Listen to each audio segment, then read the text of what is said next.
You wake up every day as one person, but in your head, you're supposed to be someone else. That distance between who you are and who you believe you should be is the identity gap. The identity gap is the psychological space between your current self and your ideal self. The larger the gap, the heavier the internal tension. You don't feel lazy. You feel behind. You don't feel incapable. You feel misaligned. Inside your mind, there are two versions of you. The actual self. This is who you are right now. Your habits, your income, your discipline level, your confidence. The ideal self. This is who you think you must become: successful, disciplined, respected, emotionally strong. When these two versions drift too far apart, friction begins.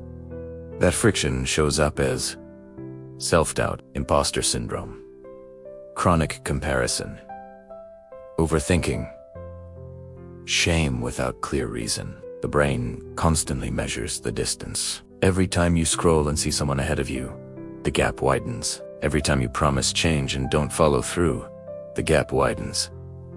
Every time you imagine a future version of yourself but fail to act today, the gap widens. And here's the dangerous part. The mind interprets the gap as personal failure, not as a skills issue, not as a strategy issue, but as an identity flaw. I'm not enough. I'm not built for this. Maybe I'm just average. This is not weakness. It's cognitive dissonance. Your brain hates inconsistency. When your self-image and your reality don't match, the discomfort becomes psychological stress. Some people respond by shrinking their goals. They lower the ideal self to reduce pain. Others respond by pretending they're already that person. They fake confidence. They talk big. They avoid honest reflection, but neither closes the gap. There are only two real ways to reduce the identity gap. 1. Upgrade the actual self.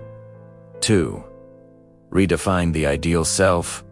Upgrading the actual self means small, repeated proof, not motivation. Evidence. 1 disciplined action per day. 1 uncomfortable decision. 1 promise kept. Each action sends a signal to your brain. This is who I am now. Identity is not built by intention. It is built by repeated behavior. The second path is harder to accept. Sometimes the ideal self is unrealistic. Maybe it was shaped by comparison, maybe by social media, maybe by family pressure, maybe by ego. If your ideal self is built on external validation, the gap will never close. You will always chase a moving target. The solution is alignment. Not becoming perfect, becoming consistent. When your daily actions reflect your internal standards, the gap narrows. Confidence is not loud. It's quiet alignment between who you are and who you say you are. The identity gap doesn't disappear overnight, but every kept promise shrinks it. Every avoided comparison shrinks it. Every honest self-assessment shrinks it. You don't need to become extraordinary overnight. You need your present self to stop betraying your future self. Because the real pain was never failure. It was the distance between who you are and who you know you could be.